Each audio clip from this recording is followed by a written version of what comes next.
Deus. Pega a apostila de vocês. Vamos continuar seguindo aqui pela apostila. Hoje a gente vai dar uma caminhada bem longa, mas naquilo que vocês quiserem fazer perguntas, a gente está aí para responder. Eu quero seguir o máximo aqui, o que está escrito aqui na apostila. Então, vamos lá na página onde nós paramos, foi na página 40.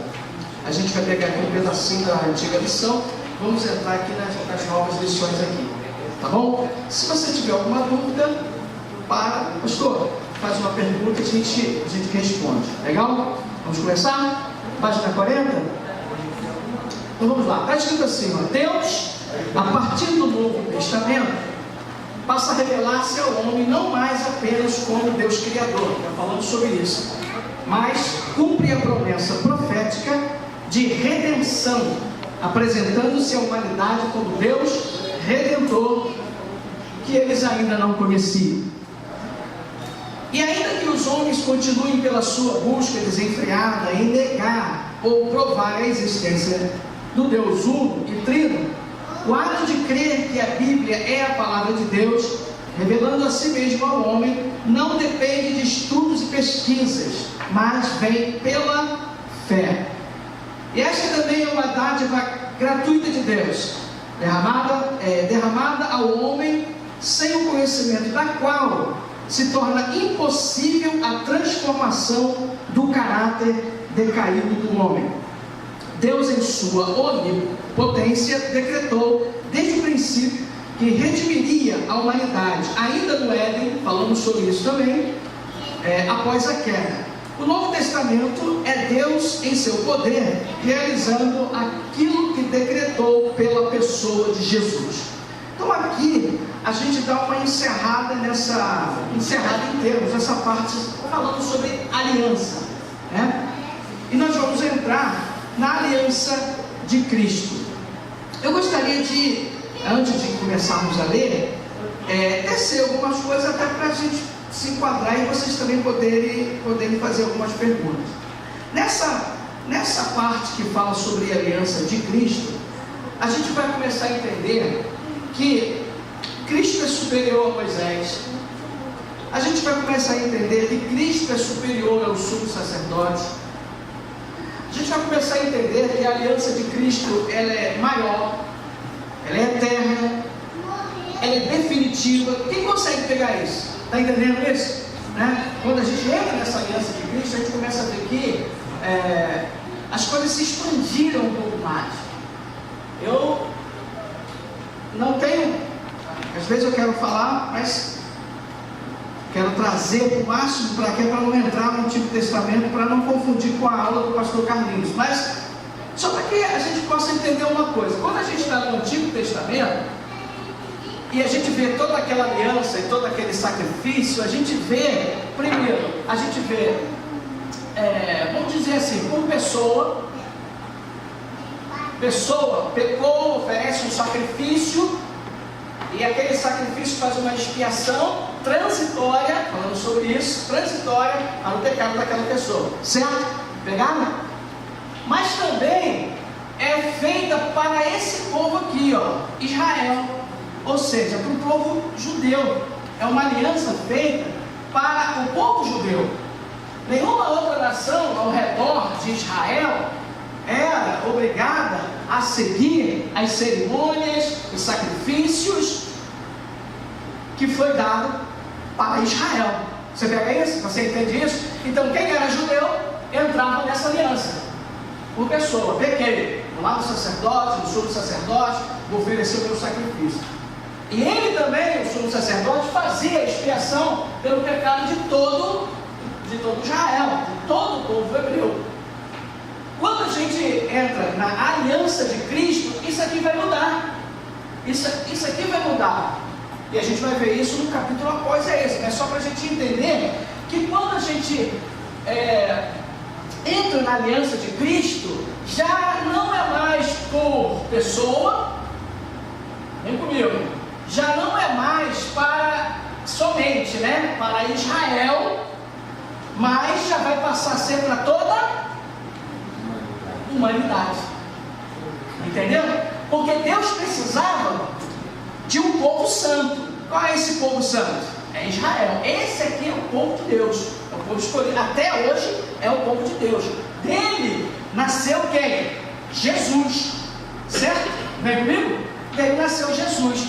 Então, Deus se preocupava por cada um, para que toda essa nação fosse uma nação santa, para que dessa nação santa nascesse Jesus.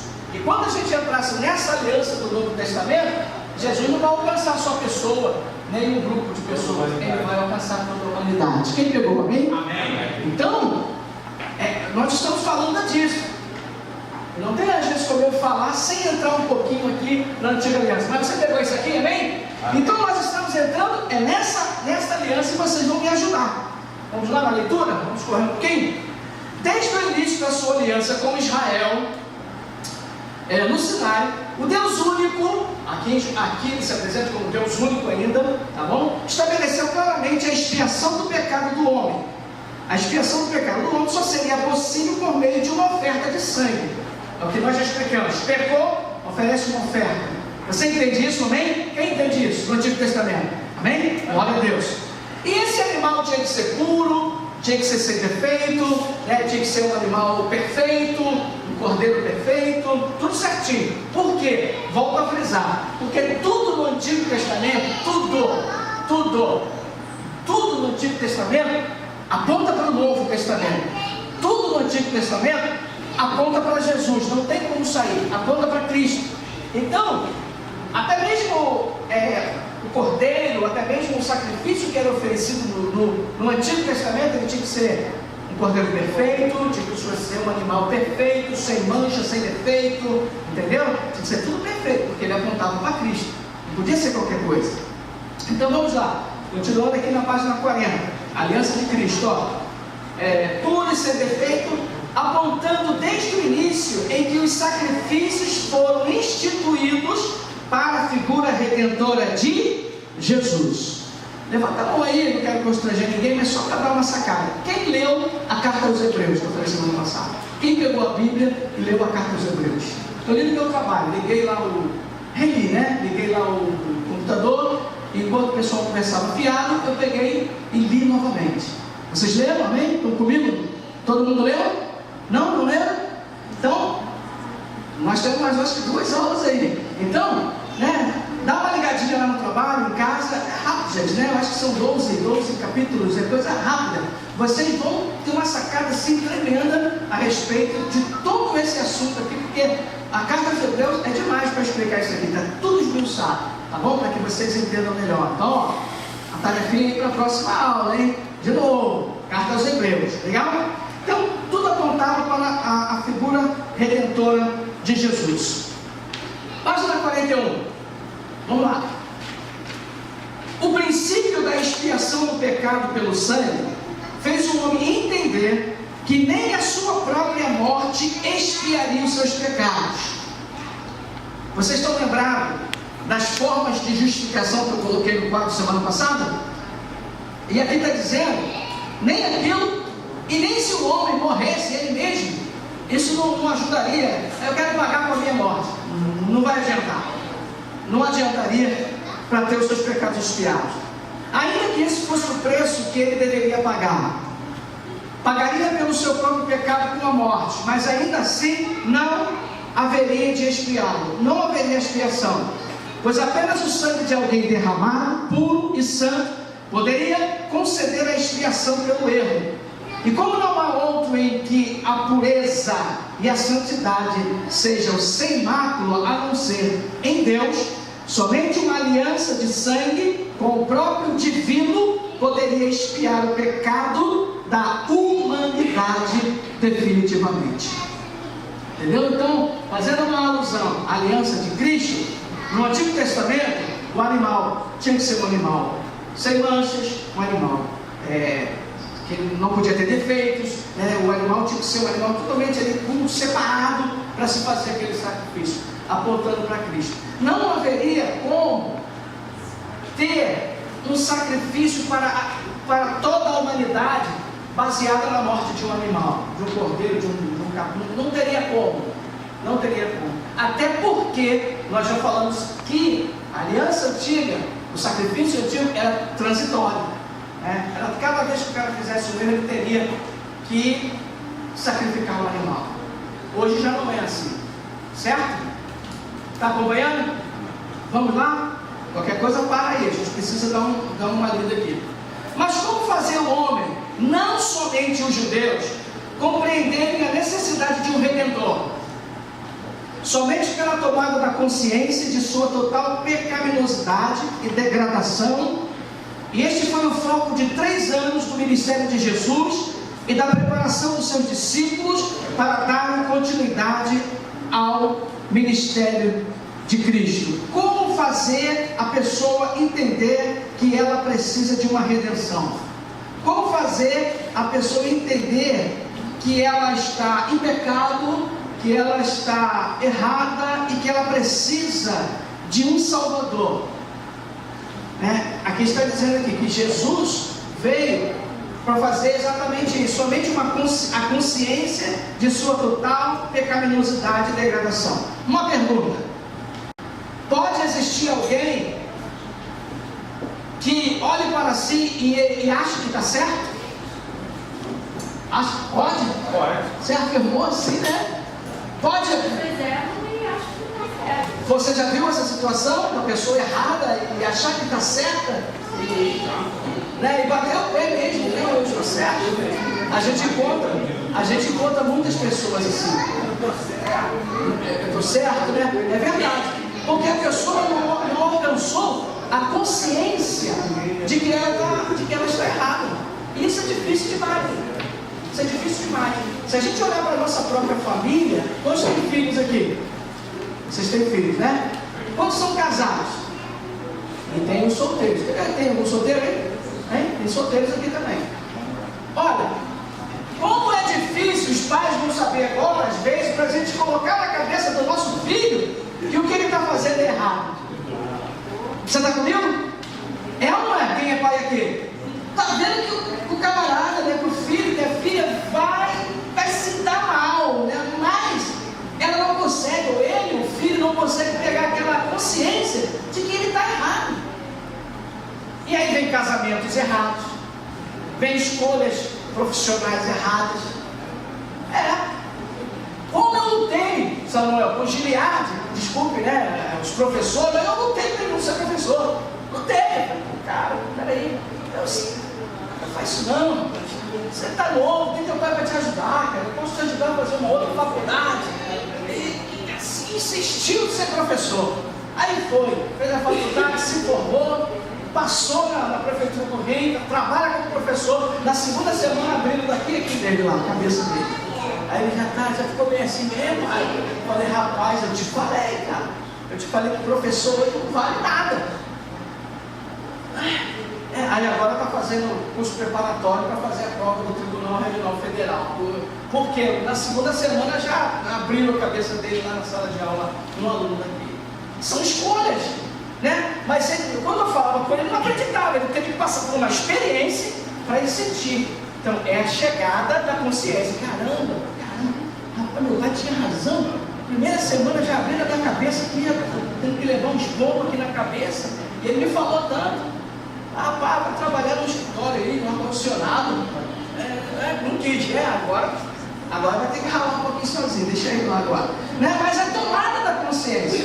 Marido e mulher, a gente vai fugir um pouco. Também, muitas vezes a gente tem que explicar para a esposa, e a esposa tem que explicar para o marido uma coisa, e não entra na cabeça dele, não entra na cabeça dela, e surge ali um atrito, porque não chegou àquela consciência.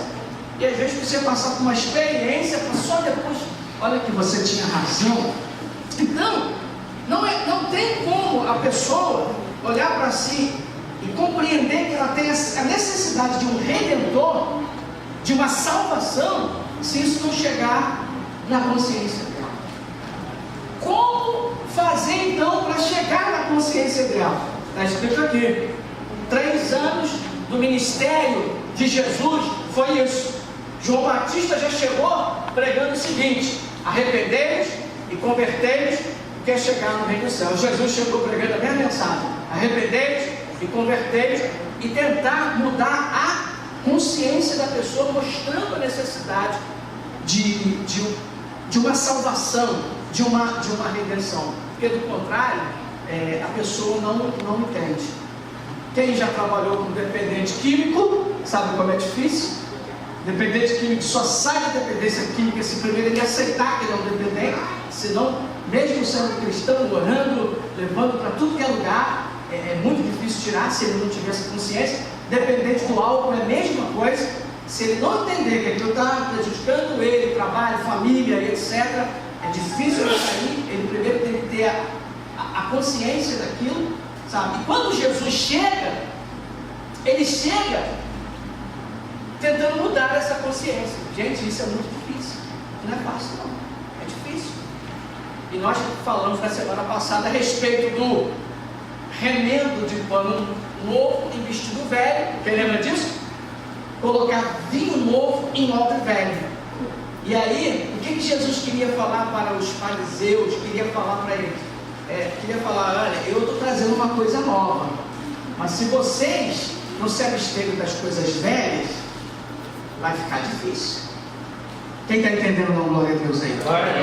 Então, para se entender isso aqui, essa redenção, tem que ser pela tomada, pela mudança da consciência. Jesus veio fazendo isso. O ouvir as boas novas de libertação e conhecer o mediador, que é Cristo, né, que traz a mensagem salvífica, é o que torna possível a redenção. Por isso a importância da pregação do Evangelho. Por isso a importância do ensino da Palavra de Deus. Isso é muito importante. Lá no meu trabalho, no setor onde eu trabalho, nós agora fundamos um grupo de Evangelho. E aí, por quê? Porque a gente falou: vamos agora estabelecer propósitos de oração pela chefia, né? E estabelecemos os propósitos, né? Porque nós começamos a entender que se a gente não se manifestar para ensinar, né, como mudar, como tocar no coração das pessoas, na consciência das pessoas a respeito de mudança, né? Se a gente não se unir para isso, se organizar para isso, a gente não consegue chegar no objetivo. Então nós nos unimos. Falei para vocês, eu estive lá em Belfort Roxo, falando para um grupo de profissionais da educação, falando assim: nós temos, e vocês também têm, nós temos o poder de mudar uma sociedade. Tem um exemplo do pastor Marcos Gregório aqui dentro de Nova Iguaçu. Vocês viram o testemunho das pessoas lá a respeito do fórum de oportunidade. E é isso que é difícil colocar na cabeça das pessoas, né? Nós temos essa capacidade de mudar a consciência das pessoas, tanto nesse quesito profissional, quanto a fazê-la entender que ela precisa de uma redenção, que ela precisa de uma libertação, que ela precisa de um Salvador. É por isso que nós pregamos o Evangelho. Então, ouvir as boas novas, conhecer o mediador, que é Cristo, que traz a mensagem salvífica, na página 41, é o que torna possível a redenção. Olha que coisa importante: já que o simplesmente conhecimento da essência de Cristo não é o suficiente para que o homem faça parte da nova aliança divina. Quantos aqui conhecem os amigos de Cristo? Hoje mesmo eu estive na casa, pastor Sol, estive na casa de uma pessoa que ela falou: olha, o meu marido, ele não é crente não, mas ele gosta da igreja, ele vai na igreja, ele dizima na igreja, ele oferta na igreja, ele vai no show, mas ele não é crente não. É um amigo, né? É isso aqui, ó. É o que está escrito: simplesmente conhecer a essência de Cristo não é o suficiente para que o homem faça parte da nova aliança.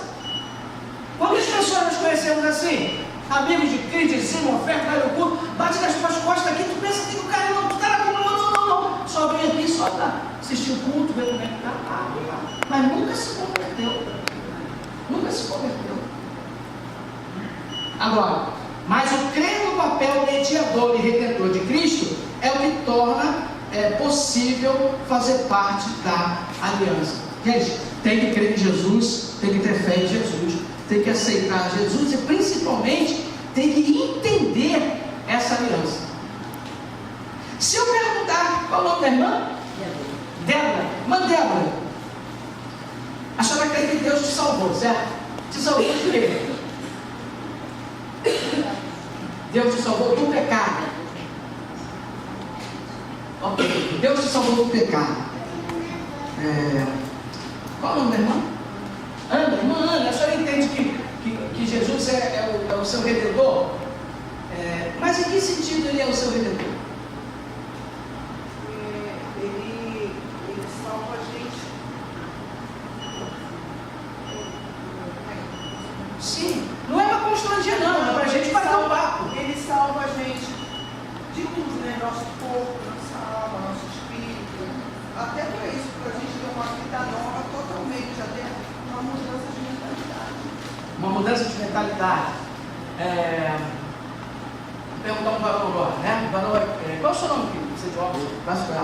Rodrigo, né? Eu falo do pecado, eu falo da consciência, né? Cristo, Ele nos salva, Ele nos traz a redenção, né? A redenção. Mas de que forma você entende essa redenção para a sua vida, né? Pensa, você nasceu em berço evangélico? Não, né? Você já foi do mundão? Foi, não. Pensa, como é que é essa redenção para você? Cristo chegou na sua vida, como é que você entende que Ele te redimiu? Aquela salvação é a questão da morte eterna, né? Que tem os dois lados, né? O espírito vai para onde depois? Né? O espírito volta para Deus, mas tem o inferno e tem, né, o céu. Então a questão da morte eterna, aquele que não aceitou Jesus, né, vai para o inferno. Você entende, biblicamente, que por causa do pecado e da não consciência dos erros, como ela citou, existe uma condenação, que é a condenação de ir para o inferno. E Cristo também, a sua redenção também é isso. Ele nos livra da condenação do inferno, da morte eterna. É isso? Está certo, gente? Pensamento? Ele pagou o preço pelos nossos pecados. Pelos nossos pecados. Esse ciclo de pensamento está certo? Sim. Está certo. Né? Está certo. Por que eu faço essa pergunta? Porque eu já vi muitas pessoas que a gente pergunta, Cristo salvou de quê? Fica pensando e não sabe por quê.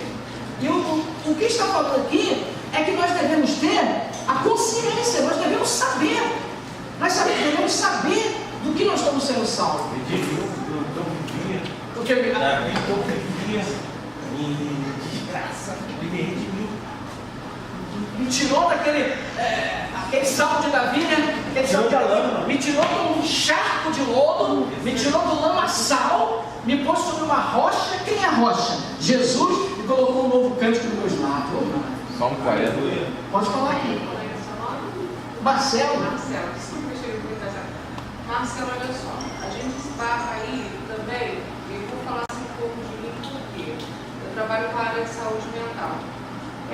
Assim, essa redenção, nós que somos evangélicos, nós temos essa plena consciência. Eu não nasci no início do projeto, fui até criança para a igreja, me converti numa escola bíblica de férias, com 10 anos de idade. Legal. Então, assim, e quando a pessoa assim acha, porque a gente vai se deparar, assim, todo mundo aqui tem uma vida social e a gente se depara com perguntas, eu no meu consultório muito, de que, por exemplo, às vezes a gente tem pessoas que realmente foram resgatadas do lamaçal, às vezes viviam uma vida, mas e quando a pessoa realmente é uma pessoa, vamos falar assim, entre aspas, do bem, uma pessoa íntegra, os padrões morais, porque de repente o que eu julgo moral não é a moral para você, vamos botar assim. Eu não estou falando de que eu não acredito, eu estou falando assim que a gente se esbarra nessas perguntas. Eu entendo. Então, assim, a redenção seria nesse ponto de vida eterna. Eu poderia pontuar assim? Alguém quer responder a pergunta dela? Alguém gostaria de... Eu já vou... Você gostaria de responder? Como você responderia ela, por gentileza? Aqui, ó. Como você responderia? Porque quando Cristo nos resgata, além de nos salvar do pecado, Ele nos justifica diante do Pai. A justificação diante do Pai, nós somos cidadãos e temos que, mesmo sendo bonzinhos, nós temos que ser justificados diante do Pai. Essa aula também. Você fechou. Quem lembra da semana passada? Eu coloquei aqui: nada justifica o homem? Quem lembra disso? Aí eu coloquei aqui, obras justificam o homem? Não. Obras não justificam. Só Jesus. Né? Eu dou esmola, não justifica. Eu dei minha fazenda toda, não justifica. Eu fiz tanta coisa boa. Meu chefe, ele sofre comigo. Hoje ele está indo lá na igreja de um amigo meu, lá em Jacarepaguá. Mas foi difícil. Difícil, mas agora ele está indo devagar. Mas uma das perguntas dele é: como é que pode? Eu sou bom. Eu sou bom. Então quer dizer que o estuprador, o assassino, o que era miserento que ele acha, né? Miserável, ele morre, eu vou para o mesmo inferno dele. Que isso? Não aceito isso, eu sou bom. Aí eu tentei explicar para ele assim, cara, nada justifica o homem a não ser aceitar Jesus, a não ser o sangue de Cristo, essa aliança. Nada. Foi aí que eu falei sobre as obras, eu falei sobre o purgatório, lembra? Eu falei sobre a transmigração. E esse negócio, às vezes as pessoas riem, né? Eu estava no trabalho agora e alguém chegou, viu um mosquito voando, aí uma pessoa matou o mosquito. Quando matou o mosquito, a outra deu um pulo. Que isso? O que você fez? Aí eu me assustei, quem não pode matar mosquito? Ela falou: e se é uma pessoa reencarnada nesse mosquito? Eu falei: mas mosquito também. Para a irmã ter uma ideia de como é essa situação. Então, as obras não justificam, o purgatório não justifica, a reencarnação não justifica, a transmigração não justifica. Não há nada que justifique o homem diante de Deus a não ser aceitar Cristo, o sangue de Jesus. Pastor, tem um texto em Tito capítulo 3, versículo 4. Mas quando apareceu benignidade e o amor de Deus, nosso Salvador, para com os homens, não pelas obras de justiça que houvesses feito, mas segundo a sua misericórdia nos salvou pela lavagem de regeneração. Então, na verdade, não há um justo sequer na terra, mesmo sendo bom, mesmo tendo obras, ele é fruto do pecado e está sujo perante Deus e precisa do sangue de Cristo. Todos nós precisamos passar, ter um encontro com Cristo, todos nós. Não tem aquela pessoa que não precisa fazer isso. Até aquela que nasceu no berço evangélico, né? Porque filho de crente é crentinho. Ela tem que ter a consciência, né? A consciência que ela é pecadora e que ela deve aceitar Jesus, né? Meu filho, vou citar os meus filhos, por exemplo, meus filhos, né? Eles levantaram a mão para Jesus. Nasceram no berço evangélico, mas eles teve um dia ali, um chegou: pai, eu estou querendo levantar minha mão e aceitar Jesus. Eu falei: você tem consciência disso? Tem. Então, quer que eu vá contigo? Eles nasceram no berço evangélico, a consciência. Está entendendo? O outro foi a mesma coisa. E o outro foi a mesma coisa. E agora só tem um guia, né? Está lá. Eu acredito que vai ser a mesma coisa. Um dia vai chegar a consciência dele. Eu sou filho de crente, mas eu tenho que aceitar Jesus. Porque filho de crente não é crentinho, não. Amém, pessoal? Página 41, no finalzinho. Ora, se toda aliança conta com duas partes, né?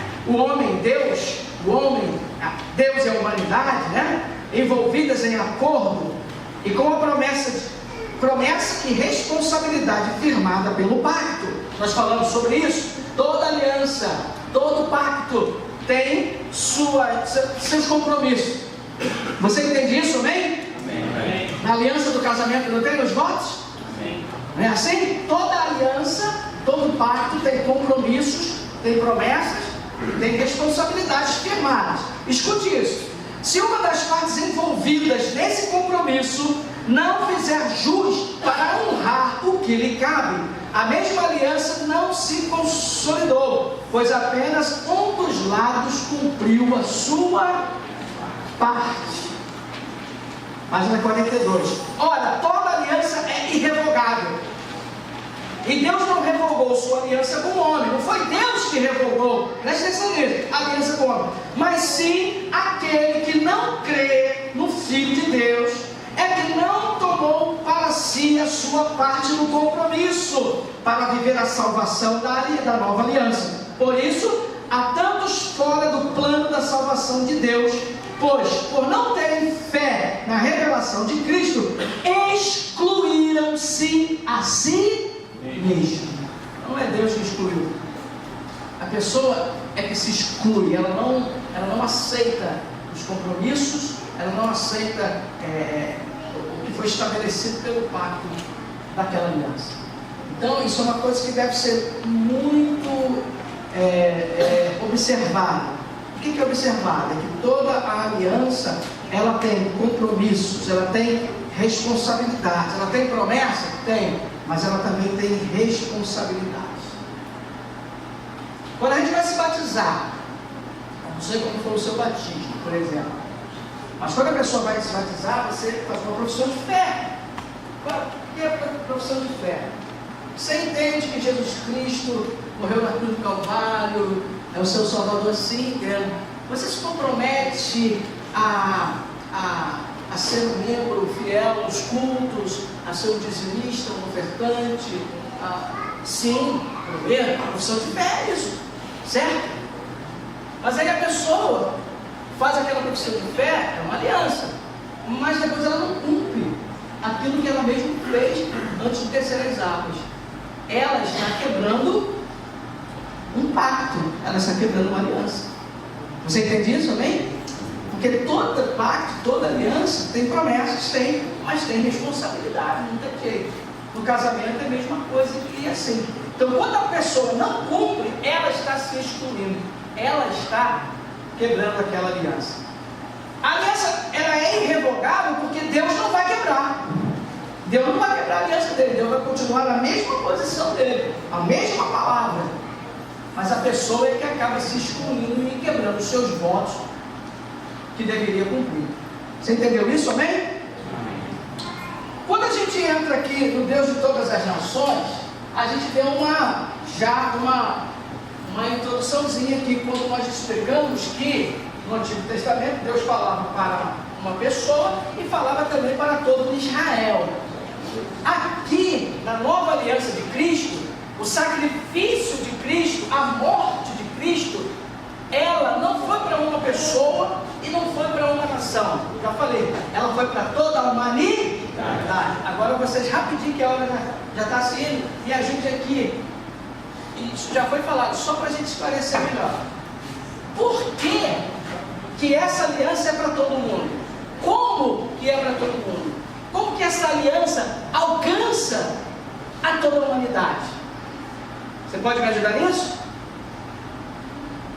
Apenas uns 5 itens só, uns cinco itens somente.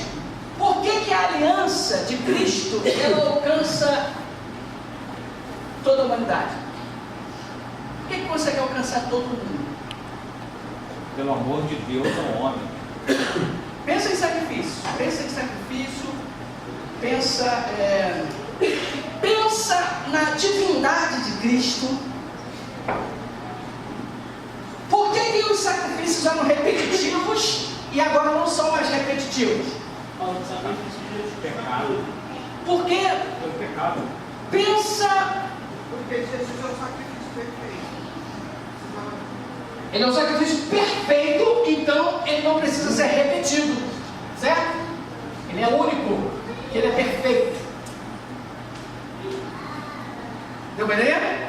Os outros não, tinha que ser repetido, certo? Mas Jesus é perfeito. Por que ele é único?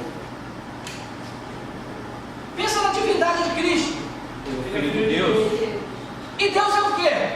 Único. Deus morre? Não, eterno. Deus é eterno. Então o sacrifício de Cristo, uma vez só, ele não precisa ser repetido como os outros. Quem está entendendo? Amém? Se você pensar na divindade de Cristo, você vai começar a entender, fazer uma relação do sacrifício do Antigo Testamento para Cristo. É único, porque ele não é repetitivo, é eterno, porque Cristo é eterno. É o que mais? O sacrifício antigo era perfeito? Não. O de Cristo é? Então o de Cristo é perfeito. Por que é perfeito? Porque ele é Deus. Mas por que ele é Deus? Ele é santo. Porque ele é santo. Ele não tem pecado. Ele não tem pecado. Então é perfeito. Está entendendo? É essa análise que a gente tem que vir fazer. Quando a gente falar sobre a divindade de Cristo, esse leque vai ser melhor na nossa cabeça. Ó, página 42. Muito embora no Antigo Testamento Deus se revelasse a um povo específico, que povo era esse? Israel, e o tomou para si como seu próprio povo, ao qual atribuiu o seu próprio nome, segundo a aliança, Deus de Abraão, de Isaac e Jacó, Deus de Israel. Ainda assim podemos testificar pela própria palavra que a intenção divina sempre foi alcançar toda a humanidade. No Antigo Testamento temos promessas ao patriarca Abraão de que por ele seriam benditas todas as nações da terra. Falamos isso na primeira aula, e não somente a Israel.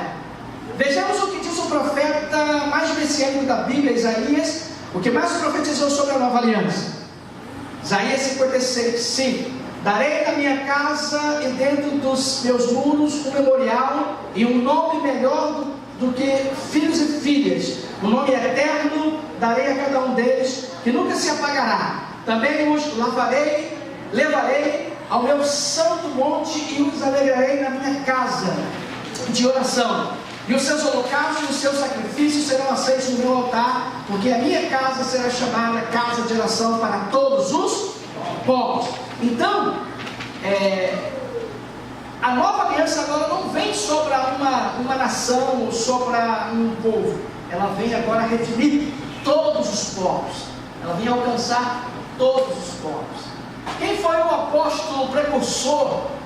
Né? Quem foi o apóstolo que Deus levantou para pregar aos gentios? Quem foi? Paulo. O apóstolo Paulo, né? Foi levantado para pregar aos gentios.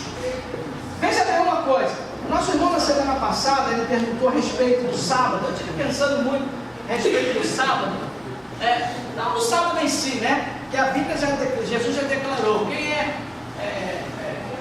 é o Senhor na situação, Jesus ou o sábado. Mas eu me lembrei de uma discussão teológica realizada pelo apóstolo Paulo e pelo apóstolo Pedro.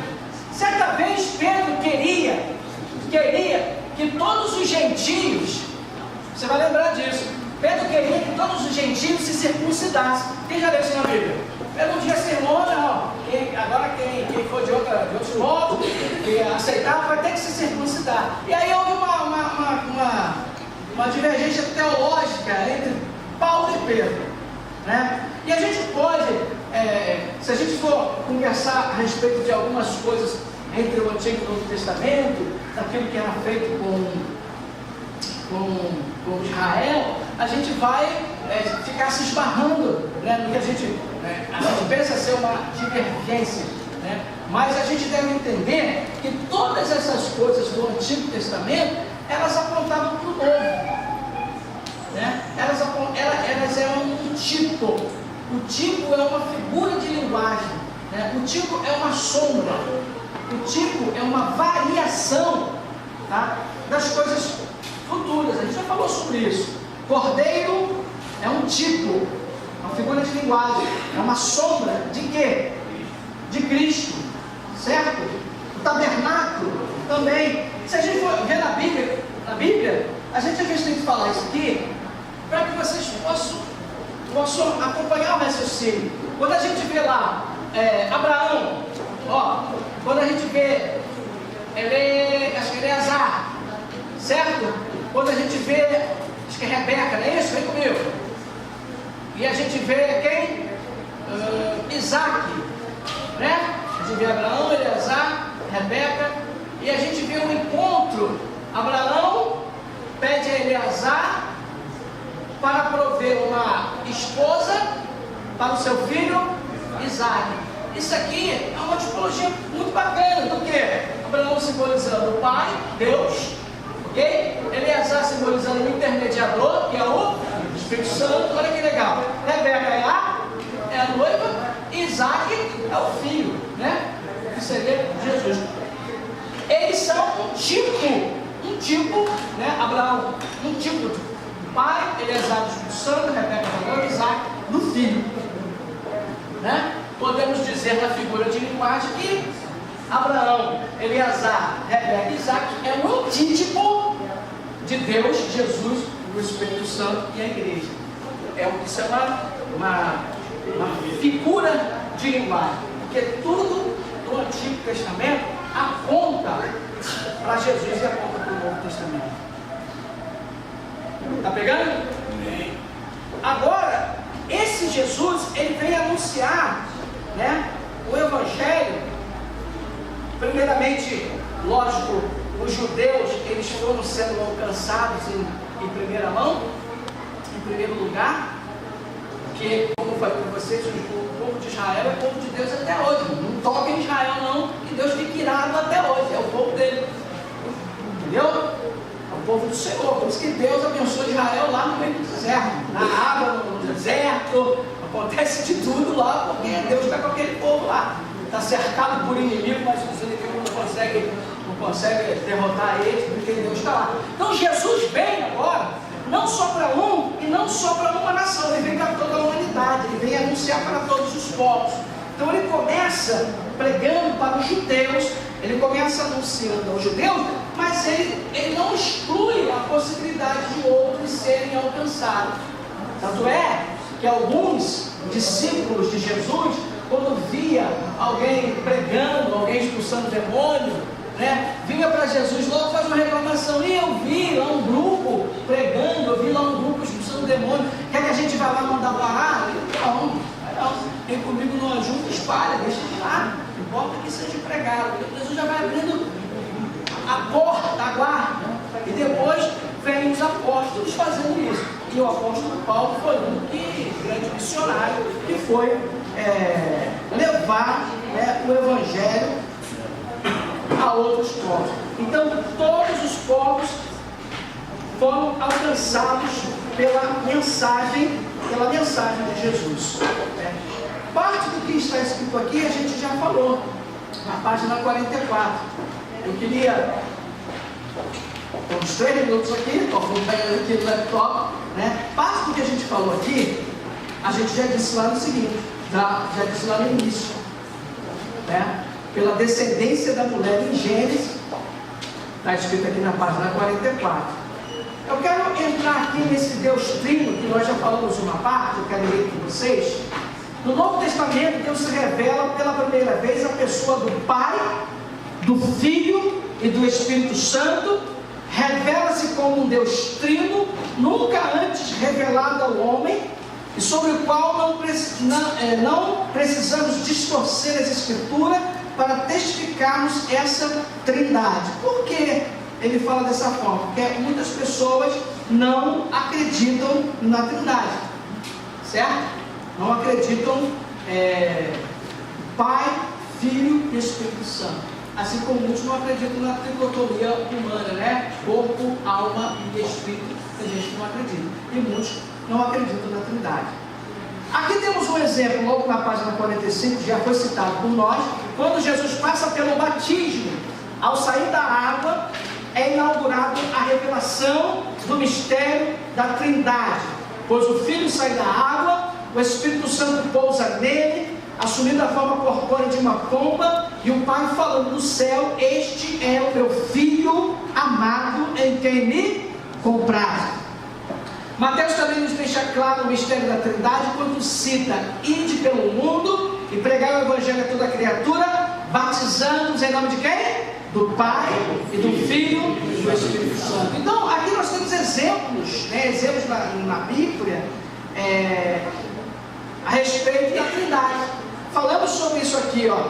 Apesar das controvérsias politeístas e monoteístas, o fato é que, apesar de não ter se revelado ao homem como um Deus trino em Gênesis, a criação está estabelecida no plural: façamos o homem a nossa imagem e semelhança. Então essa parte aqui, ela da apostila, eu encerro aqui, na próxima aula a gente volta, mas isso aqui a gente já falou na semana passada, e ficaria na mente do povo de Israel, ficaria uma confusão se Deus se apresentasse no passado como Pai, Filho e Espírito Santo na Trindade, porque as nações eram politeístas, adoravam muitos deuses, por isso não houve essa manifestação. Mas já no Novo Testamento já há uma abertura, uma necessidade, a gente vai falar sobre isso, dessa apresentação da Trindade. Por quê? Porque Jesus não ia ficar. Jesus, ele ia cumprir o ministério dele e ir embora. E para se entender que viria um Consolador, para se entender que eles não ficariam sozinhos, mas que Jesus ia enviar alguém para cuidar da igreja e ficar com eles, essa abertura foi feita. Porque senão todo mundo ia achar que ia ficar o quê? Jesus morreu, estamos sozinhos, estamos perdidos. Eles não iam entender. Até hoje ele não aceita, né? Oi? Até hoje ele não aceita, né? Mas tem muita gente que não aceita muita coisa na Bíblia, até hoje, né? Até dentro da igreja. Obrigado, queridos. Deus abençoe vocês, amém? Amém.